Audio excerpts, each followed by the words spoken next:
when we install new Windows 10.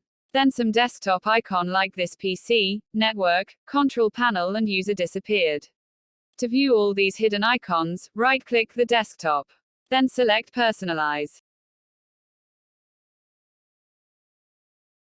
And now click on Theme. Then select Desktop Icon Settings.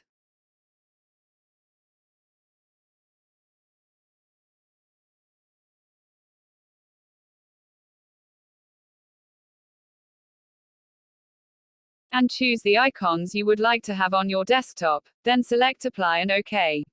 If this video is helpful for you, then please like video and subscribe our channel.